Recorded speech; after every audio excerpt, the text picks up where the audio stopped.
వార్త వస్తుంది, ఒక అమ్మాయిని హత్య చేశాడు, ఫ్రిడ్జ్లో పెట్టాడు, తల కాల్ చేశాడు అని టీవీలో స్క్రోల్ అవుతుంది, పేపర్లో వస్తుంది. ఏంటి ఇవన్నీ చూస్తుంటే నిజంగా ఎంత బాధ అనిపిస్తుంది. ఆ అమ్మాయి ఆ స్టేజ్కి ఎంత కష్టపడి వచ్చి ఉంటుందో, ఆడపిల్లలను చూస్తుంటే ఇంత కష్టపడుతున్నారు. వాళ్ళు ఎంచుకున్న రంగాల్లో ఏదో అవని, ఏ రంగం, చదువు అవని, ఉద్యోగం అవని, ఒక యాక్టివిటీ అవని ఎంతో కష్టపడి పైకి వచ్చిన తర్వాత లైఫ్ ఎండ్ అయిపోవడం అంటే చాలా బాధాకరం.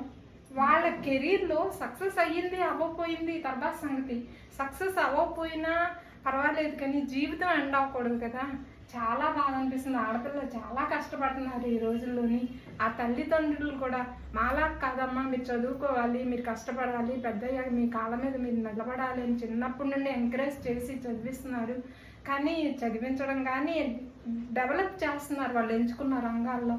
కానీ ఆ ఈ వాళ్ళు బ్రతకొచ్చేటప్పటికి తల్లిదండ్రి పెంచడం ఒక ఎత్తు, వాళ్ళ లైఫ్ వాళ్ళు బ్రతకొచ్చినప్పటికీ కొంతమందికి ఇలా లైఫే ఎండ్ అయిపోతుంది. చూస్తాండి ఎంత చక్కగా ఉందో ఆ పిల్ల. నిజంగా చాలా బాధ అనిపిస్తుంది ఇలా జరగడం. అవునండి, న్యూస్లో చూసాము. కాకపోతే ఒక మాట అండి, ఆడపిల్ల చాలా కళ్ళకు అంటదండి, కానీ తన ఉద్యోగాని కోసం తన కోసం వస్తది. ఎందుకు ఉద్యోగం చేయాలి, రోడ్డు మీదకి ఎందుకు ఎక్కాలి అనుకుంటుందంటే భర్తకి తన వంతు సాయం చేద్దామని వస్తదండి. ఇలా చావు బ్రతుకుల వరకు వెళ్ళిపోతాము, మన లైఫ్ ఎండ్ అయిపోద్దని ఏ ఆడపిల్ల అనుకోదు. ప్లస్ అన్నాదమ్ముల్లా చూసే మగవాళ్ళు ఉన్నారు, రోడ్డు మీదకి వస్తే విలువ ఇవ్వలేని మగవాళ్ళు కూడా ఉన్నారండి. కానీ ఎవరు ఏంటి అనేది అంచనా ఇవ్వలేదు కదా. ఆ పిల్ల చనిపోతుందని కూడా అనుకోలేదు.